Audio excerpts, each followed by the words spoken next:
Ok, entonces muy buenas noches. Bienvenidos al Club de Lectura Fungi.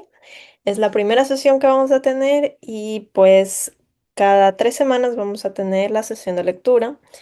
Recuerden que nos unimos todos los 3 primeros lunes de cada mes. Los 2 primeros lunes son charlas, el tercer lunes es el club de lectura y el cuarto fin de semana tenemos la salida a campo. Entonces, bueno, la siguiente semana van a tener la salida a campo. Esa todavía no tenemos el afiche, pero luego de eso, el 1 de septiembre vamos a tener ya la construcción de bosques análogos. Un poco estaremos hablando de cómo es que se puede ir haciendo este futuro que queremos, ¿no? Y cómo ir construyendo a medida que vayamos viendo el bosque. Entonces, no se olviden que pueden ser parte de todas nuestras sesiones, que las sesiones también están disponibles en YouTube y, y eso. Entonces, vamos a empezar con la sesión de lectura. Em, Les doy la bienvenida. Mi nombre es Paulette Goyes, presidenta de la asociación. Y nada, me hace muy feliz tenerles acá. Espero que hayan podido leer el artículo. Em, Igual decirles que pues son sesiones abiertas a propuestas, entonces ustedes también si tienen algún artículo que quieren que leamos, lo podemos hacer. La idea es que se abra este espacio en el cual podamos como ir dialogando cómo funcionan los artículos, qué cosas no estamos entendiendo, em, mantenernos un poco al día de las cosas que están pasando en la micología a nivel mundial. Y también en esta parte de la misión de AME, que es como el ir generando información y también el ir abriéndonos paso dentro de esa información que está disponible. Em, Cuando yo era chiquita, como que los libros me parecían súper caros y bueno, estaba la biblioteca del pueblito de Guaranda y eso era lo que teníamos, igual la biblioteca del colegio. Em, y pues uno no suele tener mucho acceso a diferentes lecturas, pero hoy en día que tenemos acceso a internet, tenemos acceso a un montón de información y es cuestión de ir aprendiendo cómo buscarla, en dónde encontrarla y demás.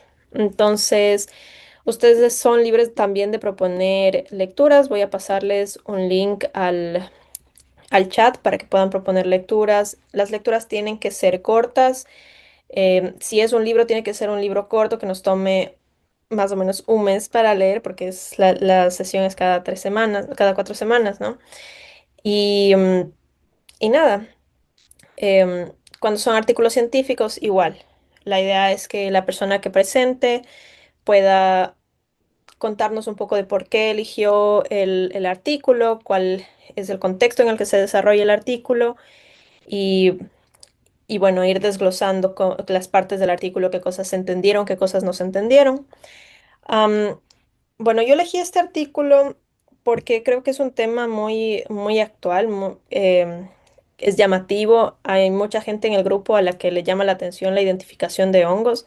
Entonces, yo quería que sea como justamente una oportunidad para ir revisando qué nuevas herramientas se tienen en la identificación de hongos. Entonces, lo primero que vemos, ¿no? Cuando nos descargamos un artículo va a ser el título, si nos sirve o no nos sirve.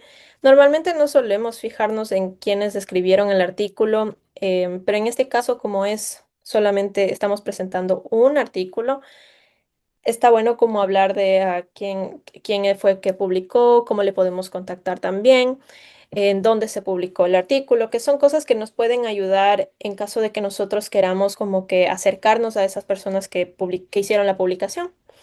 Entonces, en este caso es el Departamento de Biotecnología y Biomedicina de la Universidad Técnica de Dinamarca y, es la afiliación del autor principal. eh, no sé si estoy pronunciando bien el nombre, que sabrá disculparme, Marjan Mansuvar. Y, y bueno, yo había seleccionado este artículo porque utiliza esta herramienta de reconocimiento visual. ¿Dónde más vemos reconocimiento visual? Vemos en el Line Naturalist, por ejemplo. Si ustedes toman una foto y hacen clic en Google Lens, ustedes pueden, el Google Lens puede reconocer la imagen. Entonces, ¿cómo es que que se van reconociendo estas imágenes? Déjenme un ratito, solo voy a cerrar esta aplicación antes de que siga sonando. Ya. Entonces, esto de reconocer imágenes, de que una aplicación pueda reconocer imágenes, se da a través de esto que se llama el deep learning, ¿sí? El aprendizaje profundo. Imagínense ustedes cuando quieren identificar honguitos, ¿no es cierto? Van al campo y de pronto ven un honguito que ya reconocen, que reconocen el género, y de pronto dices, ah, ese es adirela, yo ya lo tengo aquí, ¿ya? Es lo mismo que le estamos enseñando a las máquinas. La diferencia de eso es que nosotros le podemos poner un montón de libros, le podemos poner un montón de imágenes, un montón de información para que estas computadoras vayan almacenando toda esta información y al momento en el que yo le muestro una imagen, me diga ya, esta es esta especie, ¿no es cierto? Entonces, em, les habíamos pasado la versión en español. Vivimos en una época en la que tenemos que dar gracias, que podemos acceder a a traducciones simultáneas, traducciones que podemos hacer en línea. Podemos acceder a un montón de información y bueno, les habíamos enviado la versión en español también. Claro que puede haber ciertos errores porque las máquinas no son perfectas, pero esos errores nosotros los podemos ir identificando y podemos ir comparando el tipo de traducciones que tenemos. Si la traducción que estamos haciendo con Google es diferente a la traducción que estamos haciendo con ChatGPT y cómo estas traducciones se pueden ir complementando y dándonos un poco más de sentido. ¿Ya? Entonces, cuando hablamos de estas arquitecturas de deep learning, ¿cierto? Del aprendizaje profundo y habla de em, de este ResNet 50, DenseNet 121 y Vision Transformer. Son, em, son plataformas, como quien dice ChatGPT, ¿ya? Le estamos alimentando de información y esto nos va a generar un feedback de ese reconocimiento. Entonces, ellos están utilizando estas tres arquitecturas de Deep Learning, estas tres plataformas, y las entrenan, o sea, les dan información y luego ven qué tan bien responden, ¿ya? Entonces, bueno, cuando nosotros empezamos a leer un artículo, cuando estamos haciendo una revisión bibliográfica, quizás nosotros ya sabemos un montón de nuestro tema y ya no es necesario que nos enfoquemos tanto en la introducción, sino que más bien nos saltamos a la metodología, cómo están haciendo las cosas, qué resultados ellos obtuvieron, qué tipos de métodos nos sirven para nuestros propios experimentos. En cambio, cuando estamos viendo un artículo que nos es de interés, de un nuevo interés, ¿no es cierto? Sí, vale la pena como darse una revisión de en qué contexto está desarrollado el artículo y cuáles son los objetivos de este artículo, ¿no es cierto? Los objetivos de este experimento. Entonces, en un artículo científico, normalmente lo que vamos a encontrar es que nos ponen en contexto de cuál es el problema y al final suelen presentarnos cuáles son las hipótesis y qué es lo que están tratando ellos de complementar en, en la distinta bibliografía que está disponible, ¿sí? Entonces, em, es importante también ir subrayando cosas que nos parecen importantes, cosas que no entendemos. Siempre cuando hacemos una lectura tenemos que ir consultando palabras que no nos estén siendo claras, porque de lo contrario no estamos avanzando bien, nos quedamos estancados o de pronto entendimos mal algo. Am, entonces, bueno, como introducción, sabemos que los hongos son un montón, que hay estimaciones de que están entre 2 y 5 millones de especies. He leído artículos en los cuales se estiman 6,2 millones. Entonces eso va a ir variando dependiendo de lo que estés analizando. En este artículo que les digo, estaba analizando secuencias, entonces va a variar dependiendo de qué es lo que de qué es lo que estén analizando, o qué es lo que hayan leído ellos para poner en su bibliografía también. Am, este es un artículo de 2025, entonces es de este año, muy reciente. Y es importante que cuando nosotros hacemos una búsqueda de artículos, vayamos buscando los años más recientes. Porque si nosotros nos vamos a bibliografía no sé, del 2010, incluso ya para el 2010 ya es bibliografía antigua, ¿ya? Entonces ya no nos sirve tanto. Normalmente cuando hacemos ciencia tenemos que buscarnos artículos que estén dentro de los últimos 10 años. Am, entonces, bueno, esto yo espero que hayan leído todos el artículo, pero para ponerles en contexto, pues en la introducción nos habla de que hay un montón de hongos y que es difícil irles clasificando, que nos toma mucho tiempo cuando hacemos una clasificación manual, cuando estamos viendo claves dicotómicas, nos va tomando mucho tiempo. Entonces, hasta la fecha se han descrito solo 150.000 hongos. Eso significa que hay un montón de hongos que no tienen nombre. Y hay un montón de hongos que ustedes mismos pueden ir descubriendo y que ustedes mismos pueden ir identificando e ir haciendo aportes a la ciencia. Em, Normalmente para la identificación de hongos no solo se usa la morfología, ¿no es cierto? Porque sabemos que los hongos, hay hongos que se pueden parecer muchísimo, pero que a la final resulta que eran hongos diferentes. También pasa que hay hongos que se ven muy diferentes y resulta que eran la misma especie, solo que estaban en un estadio diferente, en un estadio sexual o asexual, ¿ya? Entonces, todas esas características de los hongos les ha ido haciendo difíciles de clasificar y una de las herramientas que tiene mayor potencial, o sea, más, que es más precisa, es la extracción de ADN, ¿sí? El análisis del ADN ribosomal. No sé si para todos está claro lo que es un loci. Un loci es el plural de un locus. Los locus, el plural de locus vendría a ser loci, perdón. Entonces, locus se refiere a una región del ADN. Y en este caso se refiere a estas regiones del ADN ribosomal que como son proteínas conservadas, cuando a través de la evolución, si hay un cambio en esa proteína, el organismo no sobrevive, ¿ya? Entonces, no, como se han ido conservando esas proteínas, ciertos cambios pequeños en las regiones variables nos permiten ir diciendo, ya, ok, es de esta especie, ¿no es cierto? Todo lo demás se parece, pero en estas regiones son diferentes, entonces son de diferente especie, ¿sí? Em, Cuando hacemos análisis de ADN de los hongos, trabajamos con la región ITS, que es la región interna. No me acuerdo muy bien a qué se refiere ITS, pero es una región interna, ya de este ADN ribosomal. Entonces, em, esto nos va a ir sirviendo para ir discriminando qué especie es cómo se diferencian las especies, ¿ya? Sin embargo, pues estas herramientas pueden ser costosas, a pesar de que se hayan ido ya abaratando los costos con el tiempo.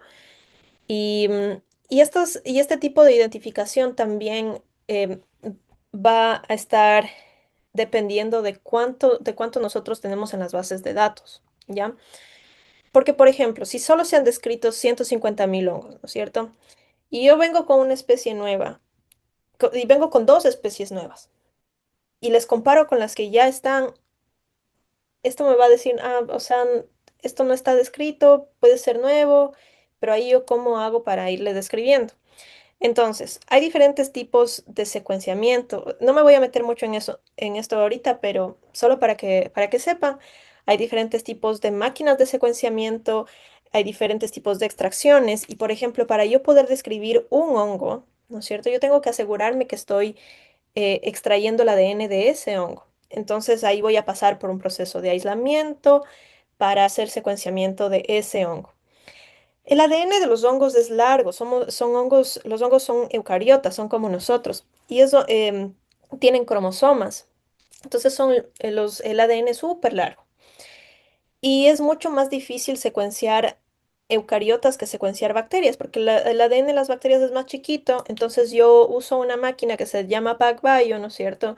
Y yo puedo poner el ADN de esa bacteria y como es circular, pues me lee todo y luego le vuelve a leer y luego le vuelve a leer. Entonces yo voy de una forma más fácil, voy a ir teniendo ya la secuencia completa. Eso para llegar a los hongos es un poco más complicado. Entonces tenemos que ir buscando diferentes herramientas que nos puedan ir ayudando a la identificación de hongos. Em, a ver, déjenme ver, hay un mensaje aquí. Sí, el Yo ARS, escribí. espaciador transcrito interno. Ajá, es la sección específica del ARN ribosomal. Ok, gracias. Entonces, ADN ribosomal. Sí, no ARN. Em, entonces ya, es la región del ADN ribosomal, es un espaciador. Entonces, cuando se refiere a estos espaciadores, son regiones que cambian, porque al momento en el que se hacen las transcripciones, se pueden ir formando rearreglos. Entonces, en eso de hacer los rearreglos, tú puedes ir generando nuevas especies, ¿ya? Entonces, esas son las regiones que se analizan y se encuentran entre regiones que son un poco más estables. Ahora, este estudio de aquí lo que hizo fue buscar otro tipo de herramientas que nos puedan ayudar a complementar ese tipo de análisis y una de estas es el reconocimiento de imágenes. Y esto es a lo que se refiere con estas convolutional neural networks, que lo que hacen es analizar topografía de una imagen.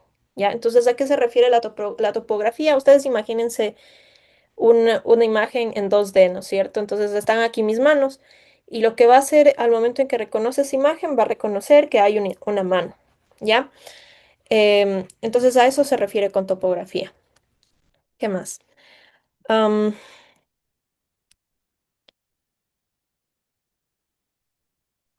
mm, bueno, aquí nos pone en contexto de que haya habido algunos estudios en los que hacen este tipo de acercamientos y como les decía, por ejemplo, iNaturalist también tiene este tipo de reconocimientos de imágenes. Entonces, hay bastante. Ok,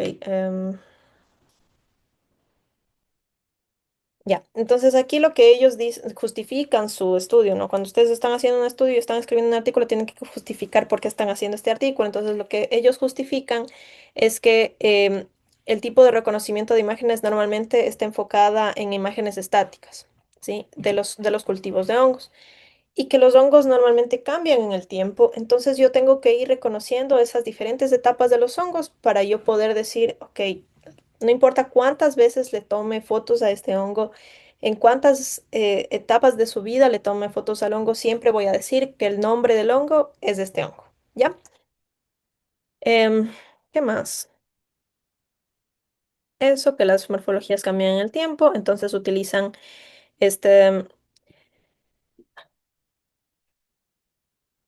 aquí ponen la justificación de su estudio, entonces con esto lo que quieren hacer es proveer em, una herramienta más confiable y más rápida y eficiente para el monitoreo del crecimiento de los hongos.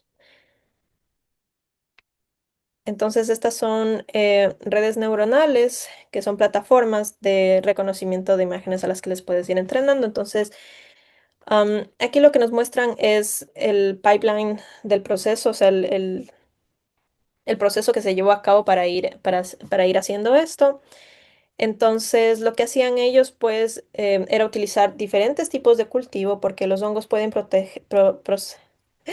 producir ciertas enzimas o ciertos metabolitos que lo que hacen es cambiar el color del medio de cultivo y a veces eso también puede ser un confusor al momento de identificar un hongo. Entonces, lo que me gustó de este artículo es que utilizan diferentes medios de cultivo para el mismo hongo. Ellos ya saben qué especie de hongo es, entonces quieren ver qué tan buena es la herramienta. Ya, entonces esos son factores que ustedes tienen que haber comprendido del artículo. Am, todos estos hongos que utilizaron forman parte de una base de datos que ya es conocida, que ha sido identificada a través de análisis de ADN, a través de análisis morfológicos.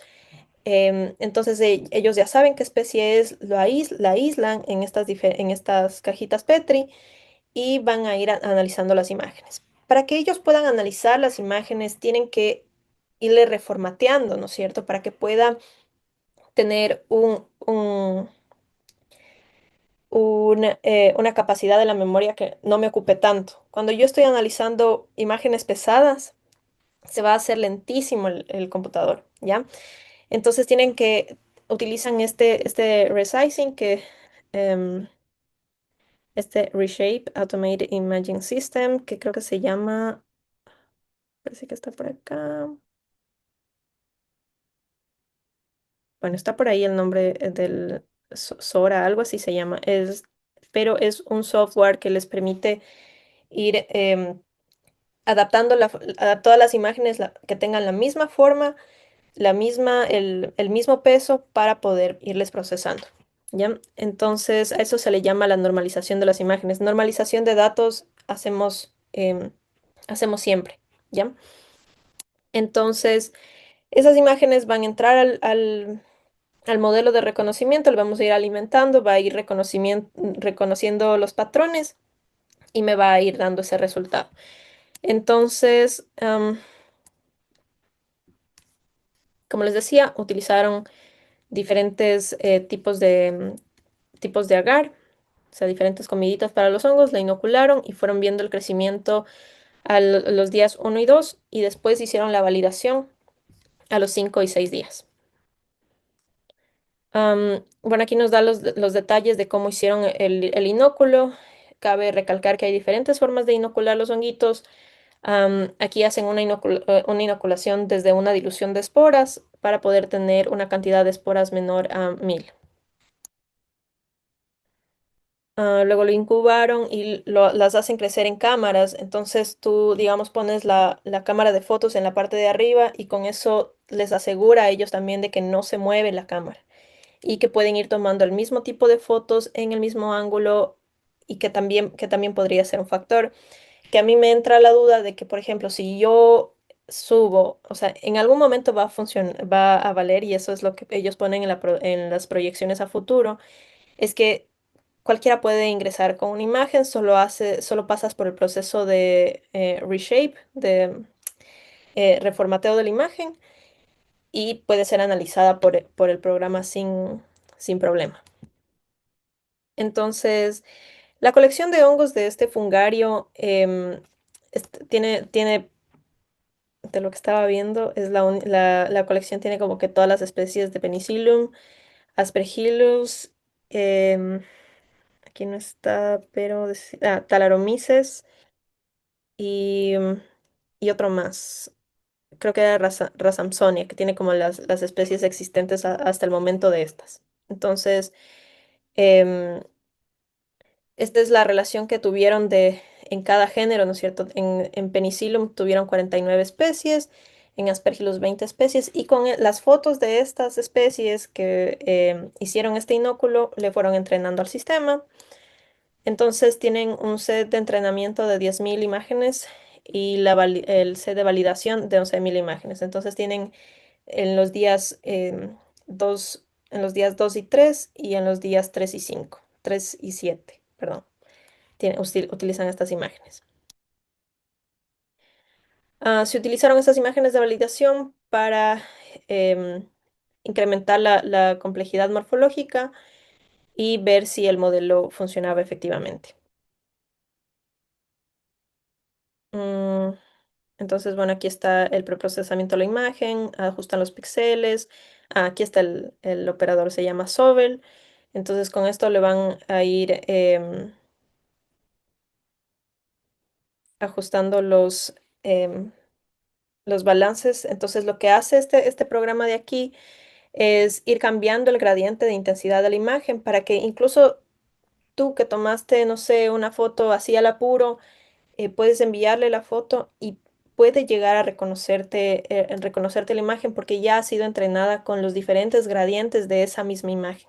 Entonces aquí tienen, por ejemplo, la imagen original, le hacen el ajuste del tamaño y luego el Sobel Operator lo que hace es analizarle en los diferentes gradientes de color para que pueda ir reconociendo las imágenes con diferentes exposiciones.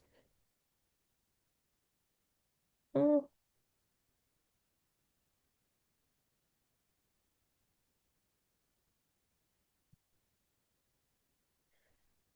mm.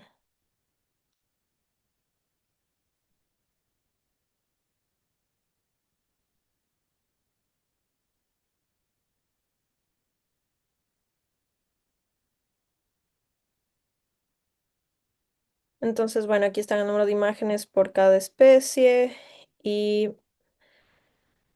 por ejemplo, aquí a mí me cabería la duda de si hubo, si hubieron esporitas que se cruzaron, por ejemplo, ¿cierto? Entonces, Aspergillus, el género Aspergillus produce un montón de esporas generalmente y puede pasar eso que de un plato al otro, pues nada, vayan, vuelen las esporas y ya se inoculen en otro sitio.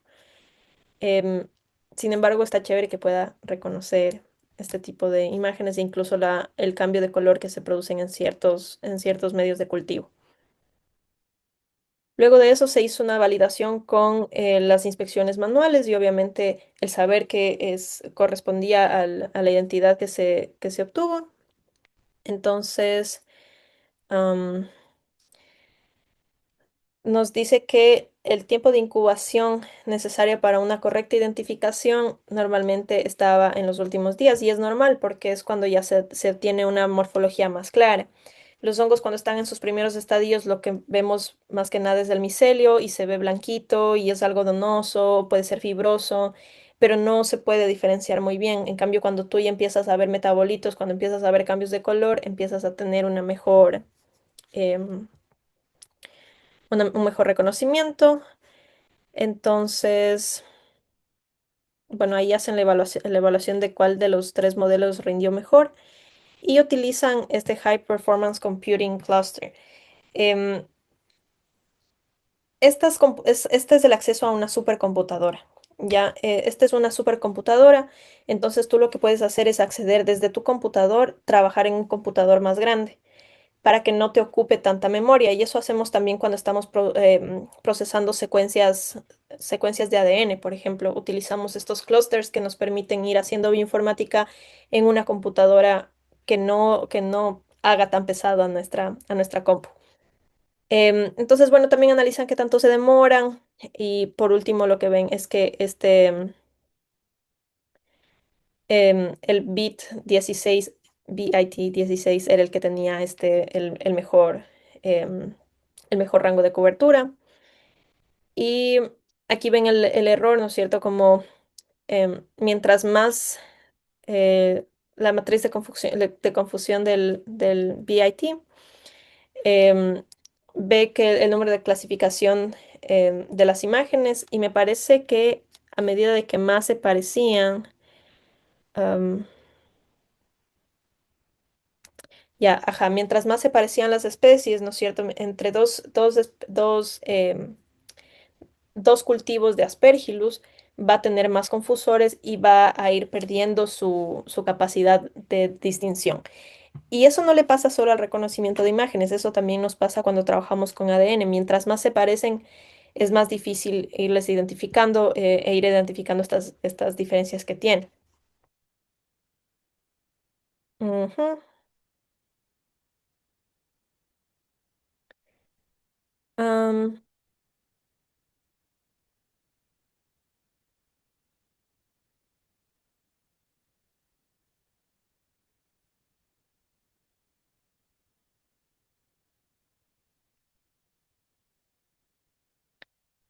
Bueno, aquí vuelve a repetir esto de que para la verificación se tenía que tener conocimiento de qué especies eran y este reconocimiento de qué especies son se hace por diferentes métodos, que puede ser la caracterización química, el secuenciamiento y los modelos taxonómicos clásicos. Eso, entonces, me parece una herramienta interesante. Les voy a mostrar. Estoy aquí. Entonces, este es el fungario de donde obtuvieron el, los cultivos. Es el fungario de la Universidad Tecnológica de Dinamarca. Y bueno, eso. Entonces, cuando nosotros hacemos una clasificación morfológica a mano, sí puede llegar a tomar más tiempo. Ya no se utiliza, cuando ya nos metemos a fondo a clasificación.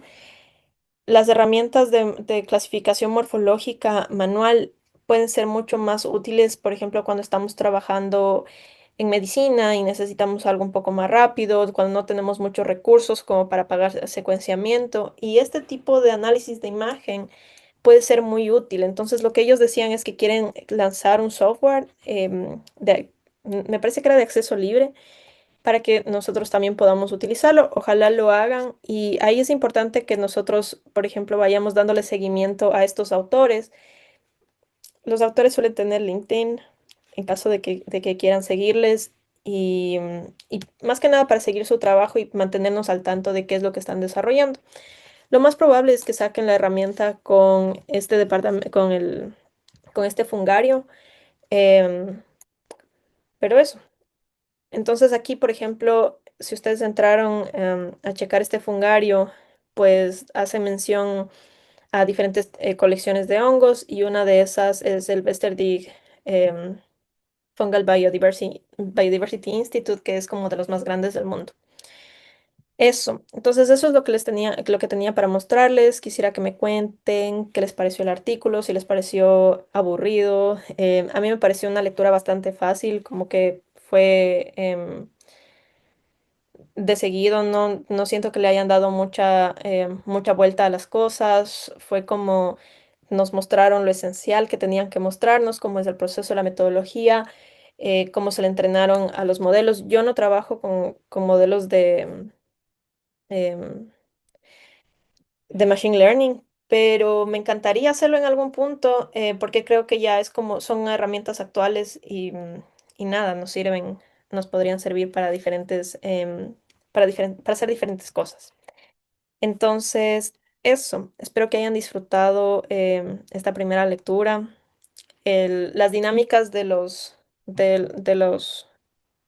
artículos científicos van a ser así, como un poco más cortas. Y ustedes, como les dije, tienen apertura también para proponer ciertas lecturas. Entonces, eso, ¿alguna duda? ¿Alguna cosa que quisieran que revisemos juntos? Hola.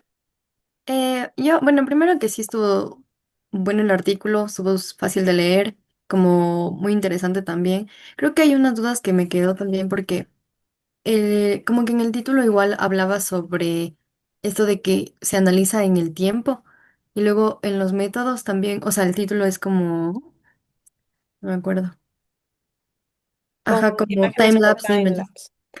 Sí, ajá. lo que se refiere a eso es que le fueron tomando fotos sí, a mí también me pareció raro, pero claro, le van tomando fotos cada 30 minutos para irle alimentando a este deep learning. Así como, digamos, eh, yo te muestro el cultivo, cómo va creciendo a cada rato y tú vas viendo y dices, ah, ya bueno, sigue siendo así, se sigue comportando así, ¿no es cierto? Entonces ese es el proceso de entrenamiento y aquí tienen me parece que lo menciona aquí.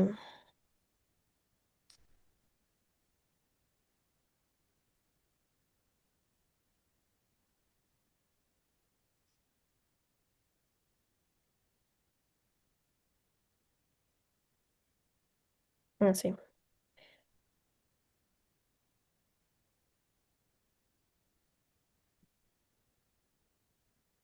Entonces, como les decía, se incubaron en esta cámara, en este Reshape Automated Imaging System, que capturaba las imágenes en timelapse en un intervalo de 30 minutos para ir viendo cómo crece y luego las imágenes se dividieron en la parte del entrenamiento y la validación. Sí, como decía timelapse, yo no entendía si más bien era como que sobrepusieron las imágenes que se fueron tomando y de ahí hizo la identificación, o fue como, más bien creo que tú dices que es más como se van tomando y después se identifica y luego se sigue en el tiempo tomando más fotos. Sí, o sea, puedes hacerlo de dos formas. Aquí no me quedó claro, la verdad, cómo le hicieron. Ajá, yo también cancho. Pero hay este que se llama photo stacking que haces tú también cuando puedes, o sea, lo puedes hacer con hongos que ya crecieron, que están en el campo, y básicamente lo que haces es irle tomando fotos a mayor distancia, vas alejándote del objeto, entonces vas mayor distancia, mayor distancia, mayor distancia, mayor distancia, y luego editas la imagen y las fusionas para que tengas una imagen un poco más tridimensional. Entonces, puede que hayan hecho eso de que, claro, entonces como vas tomando cada 30 minutos, en cambio le vas viendo al objeto acercarse, ¿no es cierto? Entonces, cada 30 minutos va creciendo, va creciendo, va creciendo, entonces se va volviendo más grande. Y cuando tú fusionas las imágenes, tienes una imagen, y eso lo hacen en Lightroom, por ejemplo, pero creo que este Reshape Automated System em, es el que hace esto de fusionarles a las imágenes para que puedas tener una imagen un poco más en 3D y se haga un reconocimiento a la topología de la imagen, que me haría mucho más sentido, ¿no? Ujú, Que el tener como seleccionar una imagen en cierto tiempo y seleccionar la imagen al final y hacer la validación. ujú, claro, gracias. Ok. Eso. ¿Alguna otra duda con respecto al artículo?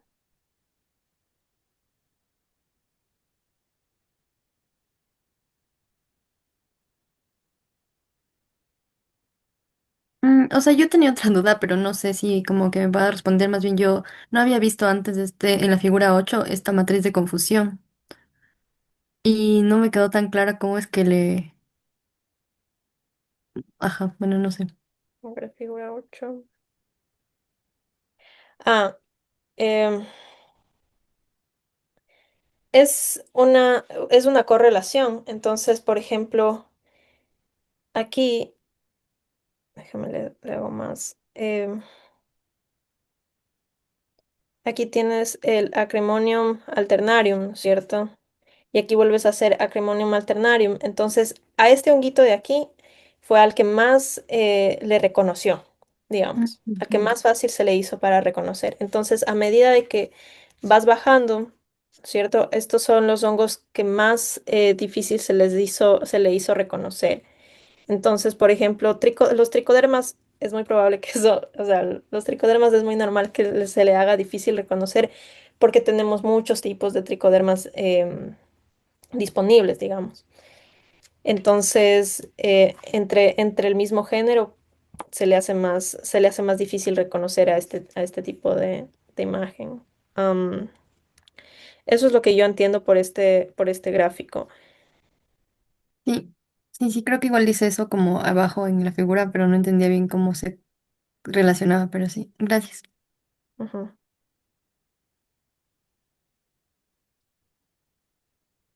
Yo tenía como eh, la pregunta, más o menos o la duda, de qué tan aplicable sería como que este método en macrohongos, porque Ajasa decía que esto se aplicó en... Es el mismo tipo de reconocimiento de imágenes que utiliza el iNaturalist, que era lo que estábamos hablando un poco al inicio. Entonces, es aplicable, sí, pero obviamente va a tener este mismo problema de que mientras más se parecen las especies, más difícil se le va a hacer identificar. Entonces, em, creo que en general en taxonomía, y es algo que siempre se genera como esta discusión o memes alrededor de cómo nos quedamos cortos un poco en el lenguaje cuando se trata de ir nombrando e ir describiendo toda la diversidad que tenemos en el planeta. Em, Porque puede que se vean muy similares, pero claro, terminan siendo cosas distintas. Am, y en los procesos de secuenciamiento también pasa que, o sea, nos es difícil llegar a tener una secuencia completa de un organismo. Y cuando tú tienes la secuencia completa, es que puedes estar 100% seguro de decir, ya, esta es una especie, esta es la otra.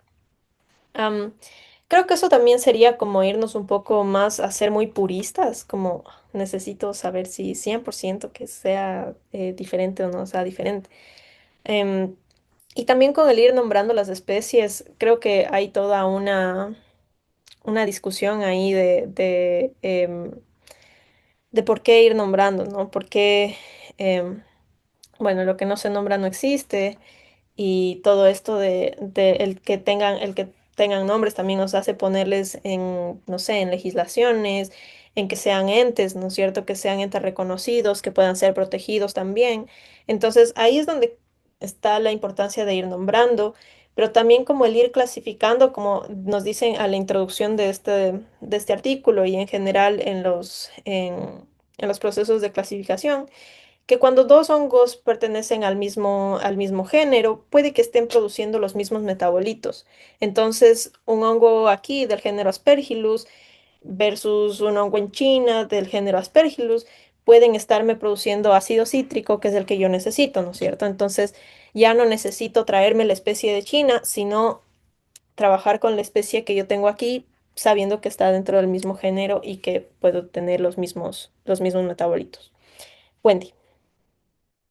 No, igual mi discusión estaba enfocada en lo que dijo recién Raquel sobre esto de los macrohongos, pero como justo tú mencionaste que ya se maneja esto en INAP y está viendo que hay dos estudios que se han realizado en este tiempo, más o menos del 2024 al 2025 con macrohongos, así. Pero en mí surgía también esto de que, bueno, en el resumen también te menciona que el nivel de confiabilidad es de un 92%, que te sigue diciendo como que se sigue equivocando, de 100 especies sigue equivocando, perdón, de 100 identificaciones se sigue equivocando en 8, lo que sigue poniendo en duda la identificación. Y nada, me parece como que fue importante igual que muchas personas sigan estudiando esta parte taxonómica porque, digamos, si es que nos enfocamos en los macrohongos, aún se ven mimetismos dentro del campo. Entonces, no sé, alguien quiere comerse alguna seta y se ve como que es comestible como la que es comestible, pero no pasa. O a veces se ven complejos incluso de estos que crecen, que de este género se pensaba que todos eran comestibles, pero al final solo una especie de ese complejo era comestible y produce luego estas intoxicaciones. Entonces, me sigue pareciendo muy bueno el trabajo de los taxónomos en esta parte de identificación de hongos, igual que como también se menciona la parte molecular, que es la que al final predice todo si es que eso no es. Y nada, me pareció muy buen artículo. Esto lo estaba revisando igual hoy. Y justo esta herramienta del Reshape Automated Imagine System, porque sí se la he estado aplicando y vamos a ver en dónde va a parar eso.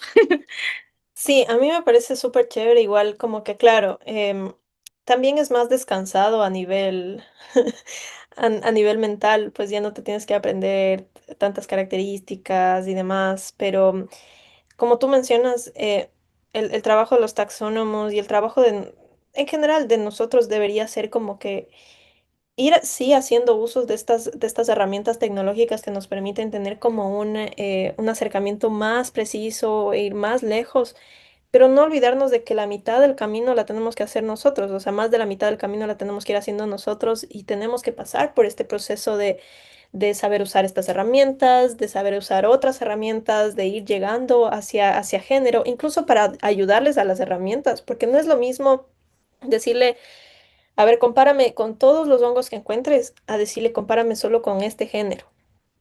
Porque en el momento en el que yo ya delimito, ¿no es cierto? Le digo, solo compárame entre aspergillus, primero que la computadora también va a funcionar más rápido, ¿ya?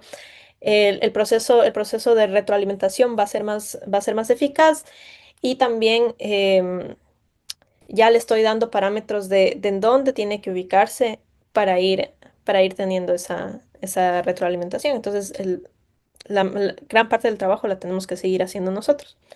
Wendy. No, pensé que ya se bajó la mano, no tenía nada más que decir. Ah, ya, ok. Entonces, bueno, eso. Am, nada, espero que en algún momento la podamos usar. Me parece que aquí la mencionan.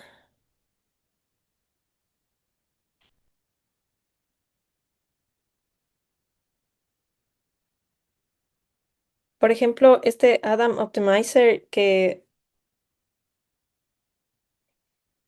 va seleccionando esta tasa de aprendizaje. em, Aquí ellos también delimitan ¿cómo decirte? Las bases de datos del... a ver, espérate, espérate.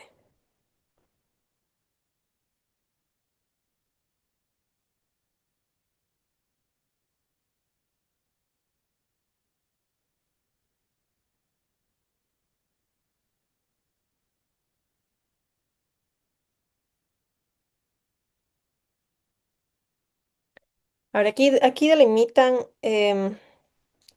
esta tasa de aprendizaje y eso a mí no me queda claro qué es lo que significa. Así como que si tú cada, cada cierto tiempo hace una iteración y pasa al siguiente aprendizaje, si es a eso a lo que se refiere, y eso les permite ir como seguir aprendiendo. Por ejemplo, si yo ya estoy reconociendo, ¿no es cierto?, que aquí hay un dedito, entonces ya me paso al siguiente dedo, sin quedarme estancado analizando el dedo a profundidad. No sé si eso es a lo que se refiere con esta tasa de aprendizaje. Entonces, por ejemplo, eso no me queda muy claro que si estuviese un poco más metida en el mundo de del machine learning, capaz lo entendería. Y si en algún rato le cacho, pues les estaría diciendo, pero eso no me queda muy claro de cómo funciona. Y si alguno de ustedes tiene la respuesta, me ayudaría bastante.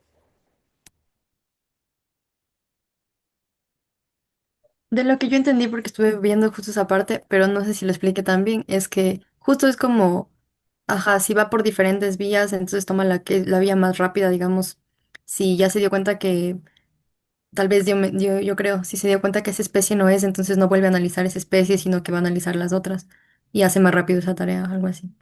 Sí, eso también, eso fue lo que yo entendí, pero no sé. Ajá, creo que sí, debe ser eso. Am,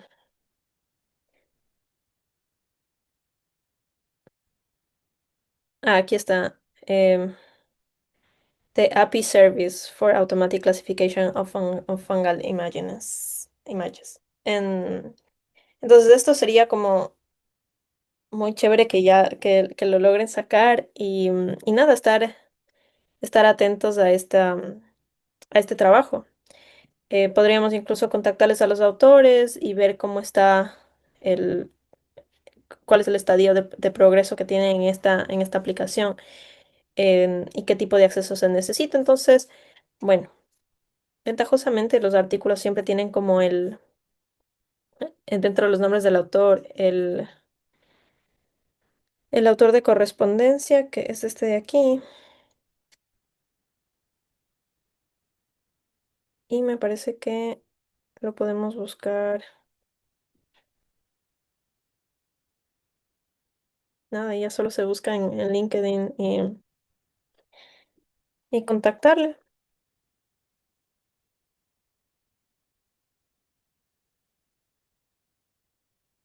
Es una mujer. Creí que era un nombre de hombre. Es profesora del Departamento de Biotecnología y Biomedicina de la sección de Biología Sintética. Entonces, sí, sería chévere contactarle e ir viendo cómo está el desarrollo de de esa aplicación. Eso. ¿Alguna otra duda antes de ir cerrando?